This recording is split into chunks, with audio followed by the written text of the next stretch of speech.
Honourable Steve Chadwick. I'm rising just to take a very short call on this, and we will remember, those of us in the House 2 weeks ago, that we had a lengthy debate about this because we felt that the Hamilton City Council Parana Park land vesting bill was very important to the people of Waikato, but it was also a great example to other territorial authorities around the country about honouring the intent of gifted land to councils. And I come from Rotorua, where I want to acknowledge the good people of Ngāti Whakaui who have endowed amazing stretches of land to our city to be used as recreational reserves for the benefit of the many and not just the few. And this bill that we're debating tonight is a reflection of the way that city councils around the country and regional authorities are taking seriously their responsibility for managing assets under their purview. And this short clause, but I think it is a very significant clause, and I too want to congratulate the drafters because this makes it very clear what this vesting of the land is not. And it covers off the dutiable gift, so there will be no incurring of gift duties on the transfer of this land across. And Clause B talks about GST too, the supply of goods and services for the purpose of the Goods and Services Act, and I think that just makes things very clear for the Waikato District Council City Council to go ahead, and I congratulate them. I do hope that the member in the chair supporting the bill has done his homework.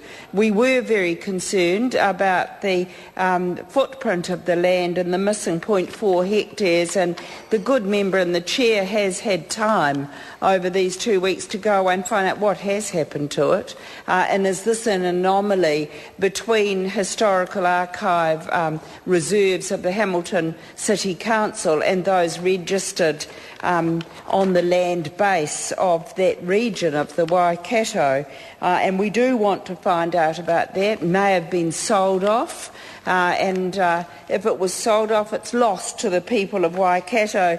I just think that this shows that regional authorities around the country do have a plan, as opposed to a government at the moment that clearly doesn't have a plan. And when you have an asset like this beautiful park, this park is certainly not for sale, but we in opposition are very concerned about what assets our government, as they're trying to get on top of the double dip, nationally constructed double dip recession, and that's what we faced before the Canterbury earthquake. We were in a double dip recession, and this government needs to make sure that they are not looking at assets as a way of getting out of this constructed double dip recession, which is part of National's mismanagement of the economy, as opposed to the Waikato and the Hamilton City Council, who are making sure they're looking after assets.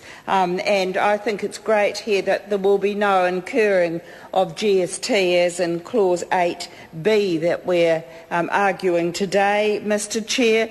I think also congratulations to the Waikato and the Hamilton City Council that this is something that those ordinary Kiwis, they can't afford to travel now. Cost of travel, cost of petrol, cost of living pressures mean they can't get out of the Waikato, they're rather trapped there. So families can go to Parana Park.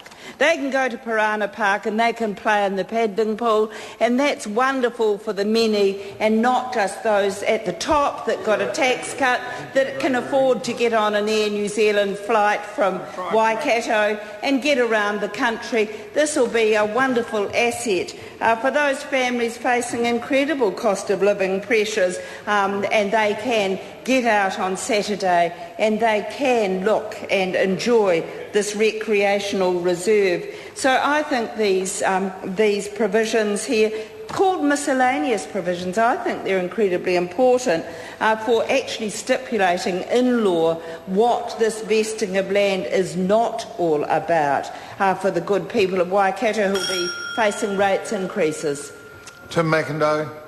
I move that the question be now put. The question is that the question be now put. Those of that opinion will say aye. Contrary, no. The ayes have it. The question then is that Clause 8 stand part. Those of that opinion will say aye. Contrary, no. The ayes have it. The question now is that Clause 9 stand part.